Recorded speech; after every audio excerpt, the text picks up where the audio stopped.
नमस्कार, आदाब। सरहद के 2 रुख के शुमारे में आप सभी नाजरीन का इस्तकबाल है। आइए सबसे पहले नजर डालते हैं सुर्खियों पर। नाम निहाद आजाद कश्मीर में 31 बरसों से नहीं हुए बल्दियाती इंतखाबात। गिलगित बल्तिस्तान में थमने का नाम नहीं ले रहा है सैलाब का कहर। और श्रीनगर में ड्रग डी एडिक्शन अवेयरनेस कम कल्चरल प्रोग्राम का एहतमाम।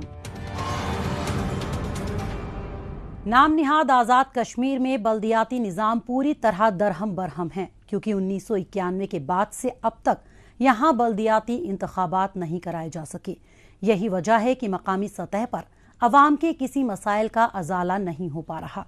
इस सतह पर अवामी नुमाइंदों की कमी अवाम को बेहद खल रही है, क्योंकि उनकी गैर मौजूदगी की सूरत में सारा निज़ाम अफसरों के हाथों में है। इन अफसरों से मुलाकात कर अपने मसाइल का हल निकलवाने के लिए अवाम को महीनों इंतजार करना पड़ता है, क्योंकि अफसर मिलने तक का वक्त नहीं देते। बल्दियाती इंतखाबात का ना होना अवाम की परेशानी का सबसे बड़ा सबब है, लेकिन ये इंतखाबात गुज़िश्ता 31 बरस से बार बार टाले जा रहे हैं। हालत ये हो गई है कि सुप्रीम कोर्ट ने भी इस मसले पर नाराजगी का इजहार किया है और वकला ने भी खुलकर नाराजगी जाहिर की है। नाम निहाद आज़ाद कश्मीर के शहरों, कस्बों और दूर दराज के गांव के बीच से निज़ाम पूरी तरह गायब हो चुका है, क्योंकि यहां सन 1991 के बाद से बल्दिया इंतखाबात आज तक हुए ही नहीं। इस बात को लेकर एक PIL POK सुप्रीम कोर्ट में दाखिल की गई।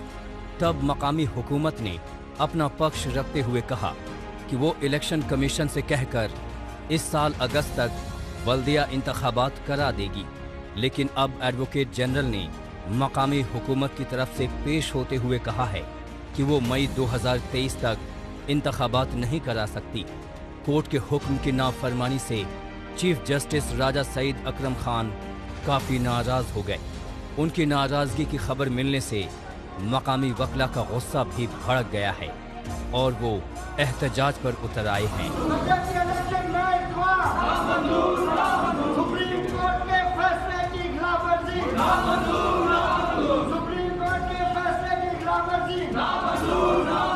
आज़ाद कश्मीर असम्बली के अंदर जो बल्दियाती इलेक्शन के इल्तवा के लिए एक बिल टेबल किया गया है और उसको मंजूर किया गया है, ये उसके खिलाफ हमारा एहतजाज है, क्योंकि किसी सूरत में भी असम्बली मेंबरान की ये कोशिश नहीं है कि बल्दियाती इलेक्शन का इनेकाद हो।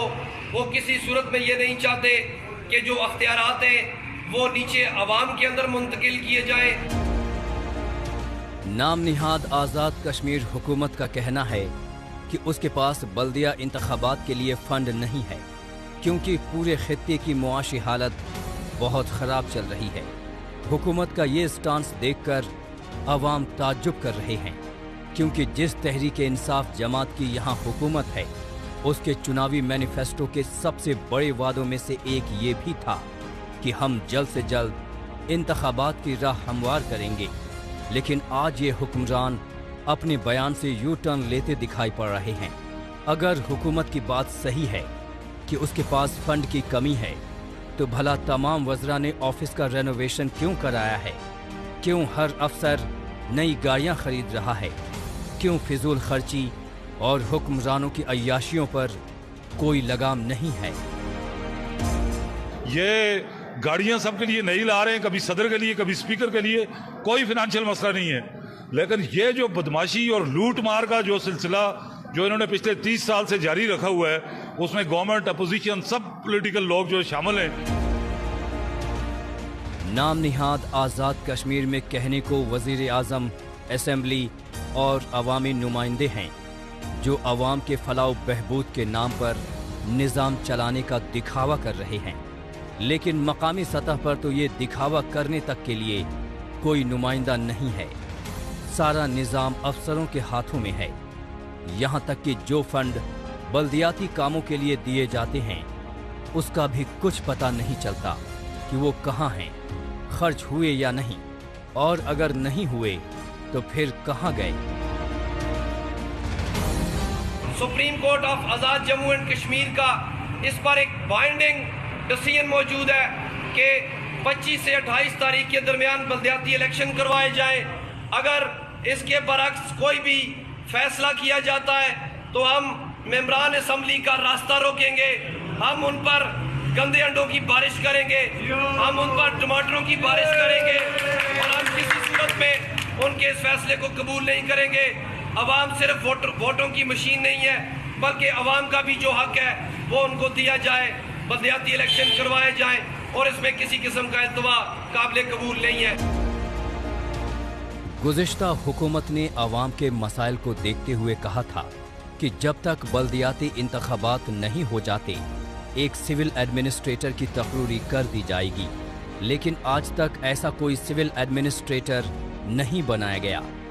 सूरत हाल ये कि यहाँ के शहर और कस्बों में पीने का पानी मयस्सर नहीं, बिजली मिलती नहीं, साफ सफाई और सैनिटेशन ना होने से पूरे इलाके में अफरा तफरी मची रहती है।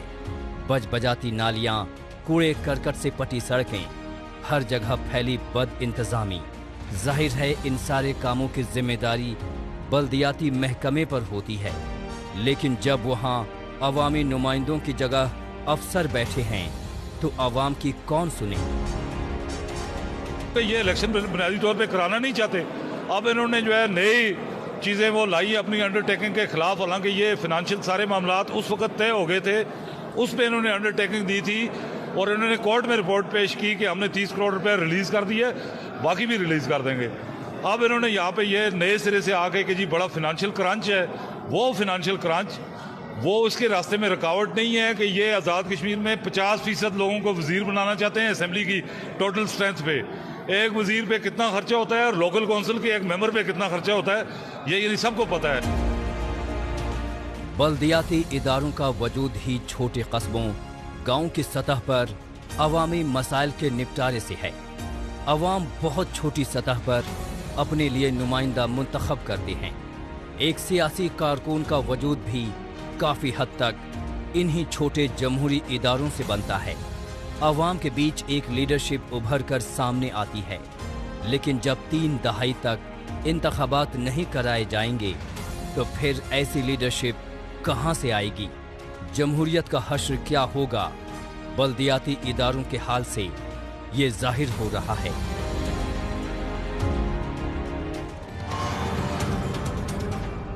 नाम निहाद आज़ाद कश्मीर के बाद अब रुख करते हैं जम्मू कश्मीर की जानिब। यहाँ पर नौजवान नस्ल को मंशियात से महफूज रखने के लिए जम्मू कश्मीर इंतजामिया और हिफाजती अमला पहले से ही अपने फ़राइज़ को सरगर्मी से अंजाम देते रहे हैं। इनके मुस्बत इक़दामात से तरगीब हासिल करते हुए सिविल सोसाइटीज़ के रज़ाकार भी नशे के खिलाफ जद्दोजहद में बढ़ चढ़ कर शिरकत कर रहे हैं। इस सिमत में श्रीनगर शहर में ड्रग डी एडिक्शन अवेयरनेस कम कल्चरल प्रोग्राम का एहतमाम किया गया। मजीद तफसील हमारी इस रिपोर्ट में। नौजवानों को नशे की बुरी लत से बचाने के लिए जम्मू कश्मीर इंतजामिया हमेशा से ही अपने फर्ज को अंजाम देती आई है। मनशियात के खिलाफ जारी जद्दोजहद में जम्मू कश्मीर के तमाम समाजी इदारों की जानिब से भी अहम किरदार अदा किए जाते रहे हैं। इस कड़ी में हालिया दिनों श्रीनगर में Kashmir divisional administration, J&K excise department और शहर खास literary and cultural welfare society के इश्तराक व ताउन से एक कदम रोशनी की ओर नामी बेदारी और सकाफती प्रोग्राम का एहतमाम किया गया। इस प्रोग्राम का मकसद नौजवानों को नशे की बुराइयों के बारे में आगाह करना था। जब इनिशिएटिव्स लिए जाएंगे, जब एडमिनिस्ट्रेटिव सामने आ जाएंगी या जो हमारे यूथ है जब वो सामने आ जाएंगे, जब वो अपना रोल प्ले करेंगे तो डेफिनेटली समाज में एक मैसेज जानी चाहिए और डेफिनेटली वो इन तरीकों से जाती है कि हाँ ऐसी बात है कि हमें इन तरीके से जो प्रोग्राम्स हैं हमें करना चाहिए। क्योंकि जब ये प्रोग्राम्स होंगे, जब सोशल अवेयरनेस होगी, लोगों को पता चलेगा इसके इल इफेक्ट्स क्या है। नौजवान जो हमारे इस टाइम स्टूडेंट तबका है उनको पता चलेगा कि पढ़ना किस तरीके से, असल में मोटिव क्या रहना चाहिए। जब वो सारी चीजें आएंगी तो आई थिंक ये एक ग्रेट इनिशिएटिव है जो कि यहाँ पे शहरी खास literary and cultural welfare society ने किया।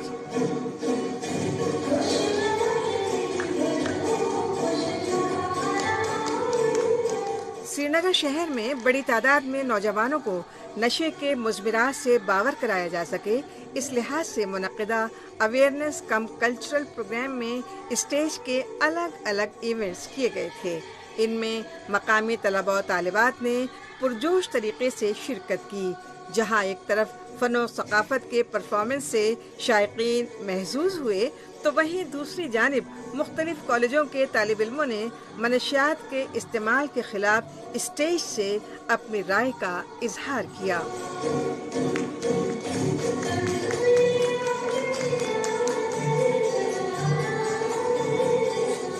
ड्रग एडिक्शन के बारे में एक प्रोग्राम था और मुझे ये प्रोग्राम बहुत ही अच्छा लगा।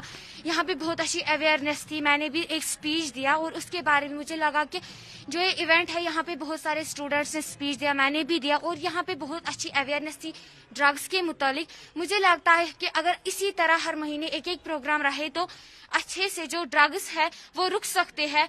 हमारे कश्मीर के जो यूथ है वो ड्रग्स यूज नहीं कर सकते, वो नहीं करेंगे यूजेस ड्रग्स, क्योंकि उनको अवेयरनेस पता चलेगी कि यहाँ पे क्या हो रहा है, ड्रग्स से क्या हो रहा है जब ऐसे प्रोग्राम होंगे। दरअसल एक तवील अरसे से पाकिस्तान अपने जाती मफादात के लिए जम्मू कश्मीर के नौजवानों को गुमराह कुन प्रोपेगेंडे के जरिए उनके हाथों में बंदूक थमाता रहा है। पाकिस्तान की नापाक चाल से अब यहाँ के नौजवान पूरी तरह से वाकिफ हो चुके हैं। लिहाजा नौजवानों को नशे से बचाने की सम्त में इंतजामिया, हिफाजती अमला और मुख्तलिफ समाजी और फलाही इदारे मुश्तरका तौर पर आगे आ रहे हैं।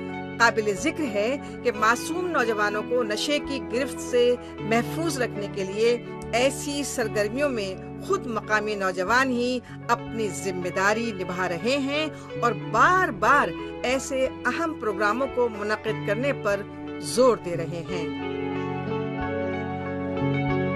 रेगुलरली ऐसे प्रोग्राम्स होने चाहिए क्योंकि इससे जो जनरल मैसेज है और कॉमन पीपल जो है वो इस ड्रग एडिक्शन के बारे में वो इससे मतलब वो फायदा उठा सकते हैं। उनको अगर हम उनका मॉरल जो है और कॉन्फिडेंस उनका इंक्रीज करेंगे तो उनमें भी ये कॉन्फिडेंस पैदा होगा कि वो इस ड्रग एडिक्शन को से है जो बच सकते हैं। गौर करो भाई, गौर करो, उनको दूर रखो। वादी समेत जम्मू कश्मीर के मुख्तलिफ इलाकों में नौजवान नस्ल को नशे और दीगर समाजी बुराइयों से दूर रखने के लिए इस तकरीब के अलावा भी कई मुख्तलिफ बेदारी और रक़्स व मौसीक़ी के प्रोग्राम का इनेकाद होता रहा है।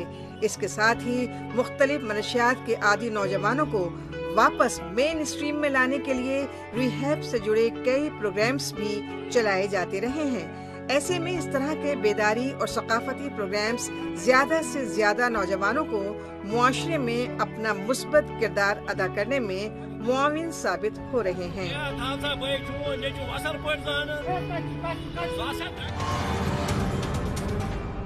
मौजूदा दौर सोशल मीडिया का दौर है। आजकल खबरों को जानने, अपनी राय रखने और खबरों के तबादला ख्याल में ट्विटर का खूब इस्तेमाल हो रहा है। तो आइए एक नजर डालते हैं कुछ अहम ट्वीट्स पर।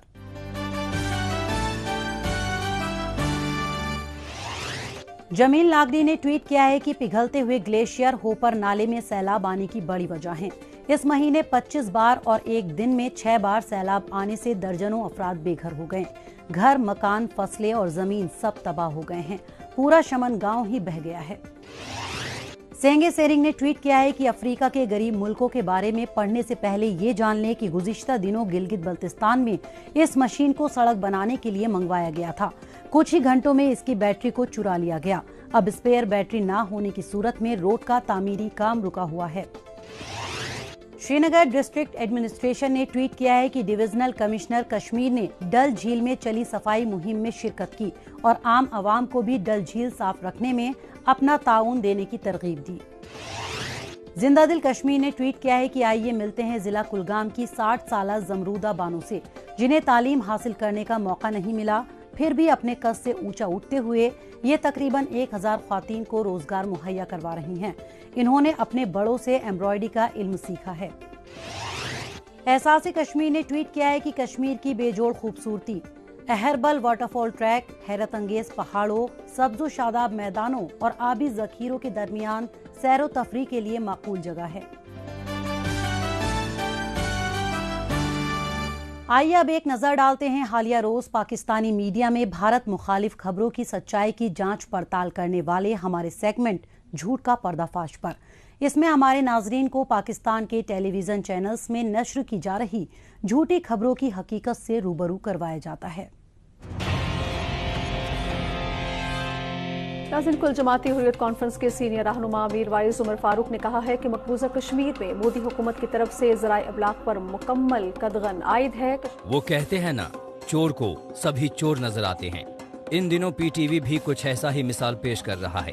पाकिस्तान की जुबान में अपनी खबरें पेश करने वाले पीटीवी चैनल के मुताबिक कुल जमात हुर्रियत कॉन्फ्रेंस लीडर मीरवाइज उमर फारूक ने कहा है कि यूटी जम्मू कश्मीर में मोदी हुकूमत ने तमाम मीडिया पर कदगन आयद किया हुआ है, जबकि हकीकत में ऐसा बिल्कुल भी नहीं है। यहाँ पर मीडिया अहलकारों के काम में किसी भी तरह की रोक टोक नहीं की जाती है, जबकि पीटीवी को अपने मुल्क में मीडिया पर हो रही ज्यादतियाँ दिखाई नहीं देती हैं। हालिया दिनों पुलिस महकमे के अहलकारों ने बोल न्यूज के प्राइम एंकर जमील फारूकी को कराची एयरपोर्ट से अगवा कर लिया और उसे उठाकर इस्लामाबाद ले गए। फारूकी ने पुलिस पर हिरासत में टॉर्चर करने का इल्जाम लगाया है। सैलाब और उससे पैदा हुई तबाही गिलगित बल्तिस्तान में एक तस्वीर के दो नाम बन चुके हैं। यूं तो यहाँ सैलाब हर साल किसी न किसी जिले में आता ही है, लेकिन उसकी वजह से हुई बर्बादी कुछ दिनों तक ही रहती है, क्योंकि कुछ दिनों में सैलाब का खतरा टल जाता है और अवाम राहत भरी सांस लेते हैं। लेकिन इस बार मामला कुछ अलग दिखाई दे रहा है। सैलाब कुछ महीने के अंदर बार बार आ चुका है। आधा दर्जन से जायद अजला इसकी चपेट में हैं। गिलगित, हुंजा, दरेल, तांगीर जैसे इलाके में तो 3 महीने के अंदर 3 बार सैलाब ने कदम रखे हैं। इन दिनों भी पूरा इलाका पानी पानी हुआ पड़ा है। हर जगह पानी दिखाई पड़ रहा है। नदी नाले उफान पर हैं। दरिया की बहती मौजें अपने साथ सब कुछ बहाकर ले जाने को बेताब नजर आती हैं। आज पूरा गिलगित बल्तिस्तान सैलाब से परेशान है। खड़ी फसलें पानी में डूब गई हैं। खेत खलिहान, फलदार दरख्त, मवेशी, अनाज सब कुछ पानी में समा गया है। सैलाब ने इन लोगों की जिंदगी से सुख चैन पूरी तरह से छीन लिया है। पुलों का टूटना और लोगों का बहना जारी है। सरकारी इदादो-शुमार के मुताबिक तो 1 दर्जन लोगों की मौत भी सैलाब की जद में आकर डूबने से नहीं हुई है। हालांकि रिहायशी बस्ती पर सरसरी निगाह डालने से पता चल जाता है कि ये आंकड़ा कितना सतही है।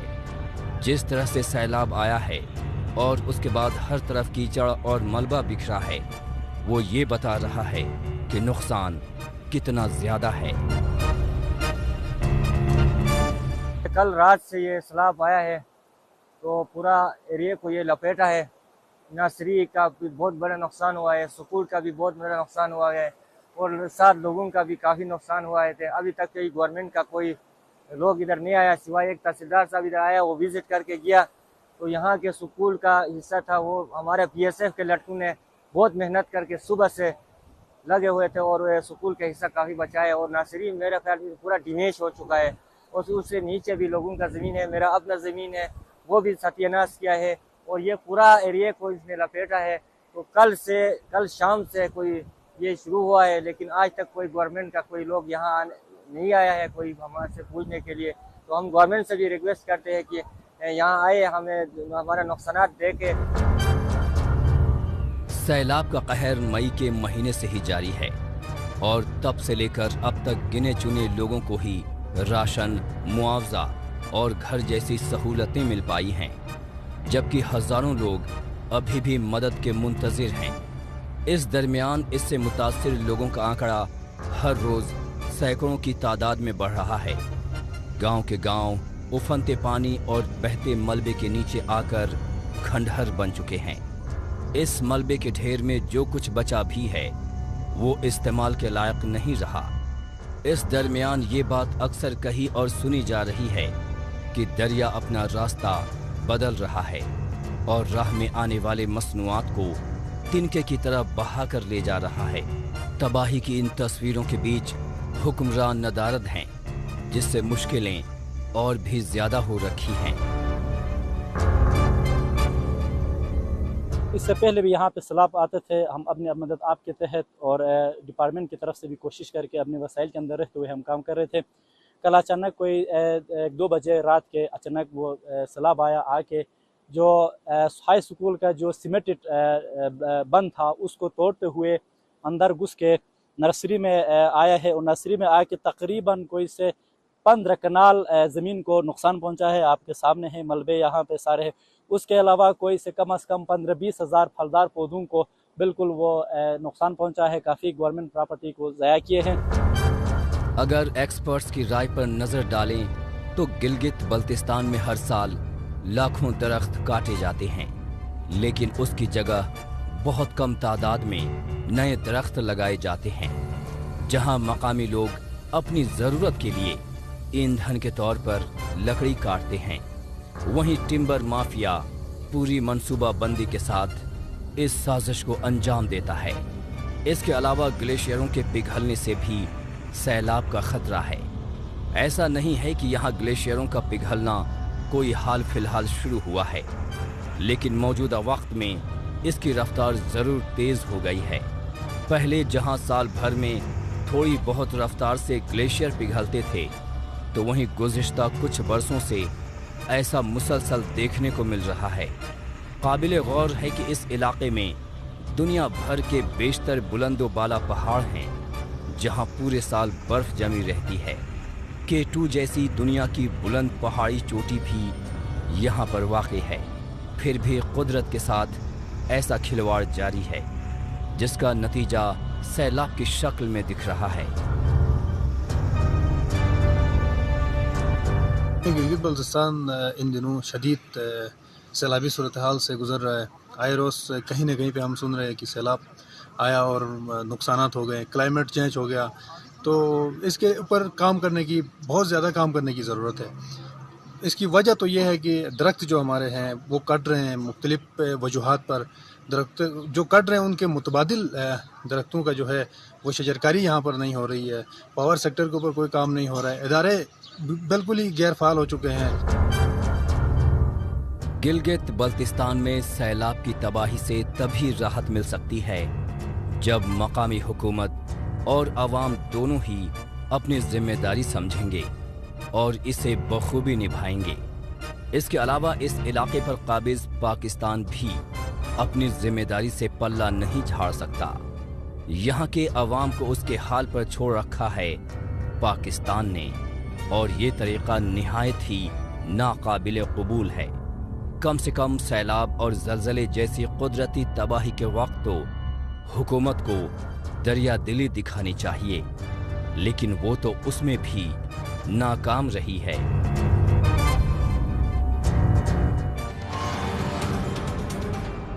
गिलगित बल्तिस्तान में अवाम हर बीते दिन के साथ सैलाब की तबाही से दो चार हो रहे हैं। बहरहाल एक बार फिर चलते हैं जम्मू कश्मीर।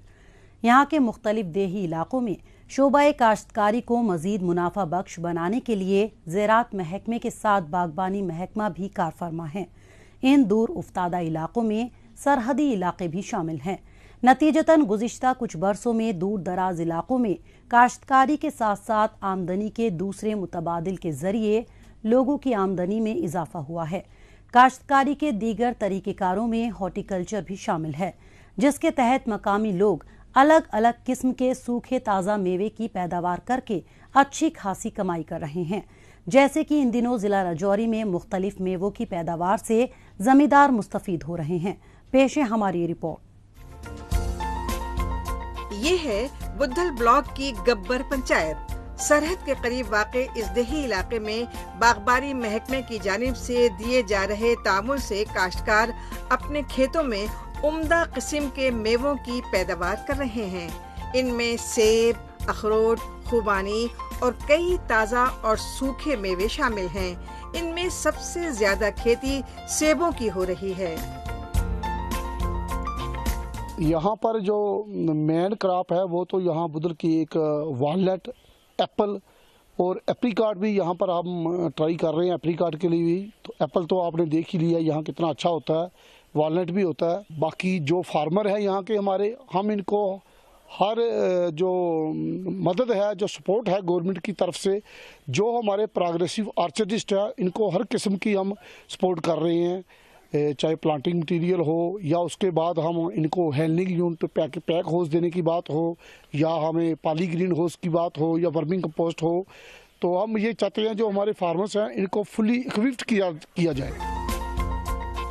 वादी की तरह ही राजौरी के पीर पंजाल रेंज के ये इलाके मेवों, खास तौर से सेब की पैदावार के लिहाज से काफी माकूल माने जाते रहे हैं। ताहम यहाँ पर मुख्तलिफ मेवों की बेहतर पैदावार के लिए बागबानी महकमे की जानिब से दी जा रही जदीद तरीन तकनीकी जानकारियाँ और खेती बाड़ी में दी जा रही मदद से तरगीब हासिल करते हुए मुकामी काश्तकार रिवायती खेती के साथ साथ मेवों की पैदावार में मसरूफ हैं। ये गवर्नमेंट का जो प्लान था, गवर्नमेंट के कहने के मुताबिक हमें ये बाग लगाए हैं और इनको तैयार किया है बड़ी मेहनत से और लगन से सर। या इनमें देसी गोबर डाल के और ये पेड़ हमें तैयार किए हैं और गवर्नमेंट के कहने के मुताबिक हमें बहुत मेहनत करके हमें ये हमारा डिस्ट्रिक्ट राजौरी का लास्ट कोना बुद्धल है सर, राजनगर अपर, ये पीर पंजार के बिल्कुल दामन में है। और इस कोने में हमें देखो सर कितना क्रिसमस तैयार किया है। हमें अखरोट से लेकर सेब से लेकर नाशपाती से लेकर हर एक चीज़ को तैयार किया है सर। जम्मू कश्मीर में सेबों की पैदावार करने वाले इलाकों की फेरिस्त में हालिया कुछ वर्षों में वादी के साथ पीर पंजाल रेंज के थाना मंडी, दरहाल, कोटरंका, मंजाकोट और अब तो बुद्धल के देही इलाके भी शामिल हो गए हैं। इसके सबब आने वाले वक्त में जम्मू कश्मीर के एप्पल्स की टोटल प्रोडक्शन में और भी ज्यादा इजाफा होने की उम्मीद है। सेब की पैदावार की तरफ राजौरी वालों के बढ़ते रुझान की खास वजह इससे होने वाला मुनाफा भी है।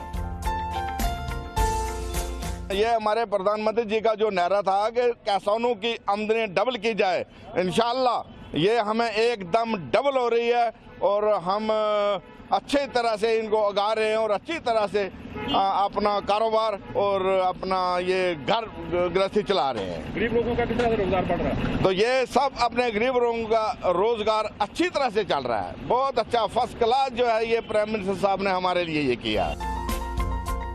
राजौरी के मुख्तलिफ देही इलाकों में बागान मालिकान अव्वल दर्जे के ताज़ा और सूखे मेवों की पैदावार से अपनी आमदनी में इजाफा कर सकें, इसके लिए बागबानी महकमे के एहलकार पुरजोर तरीके से कारफरमा हैं। इसके मद्देनजर मुकामी अफराद को वक्तन फवक्तन इनकी देखरेख और परवरिश से जुड़ी तमाम अहम जानकारियां दी जाती रही हैं, जिनका फायदा उठाते हुए काश्तकार आला किस्म की बागबानी कर रहे हैं।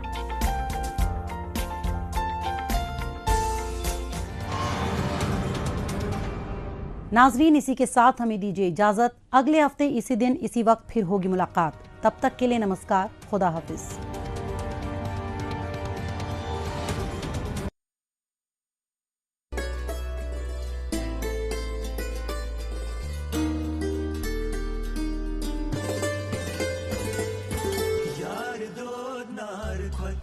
Zalan kotvan vesiye yarasvan talailati yarasvan yar do nar kot zalan kotvan vesiye yarasvan talailati yarasvan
DD Kashmir एहसास कश्मीर।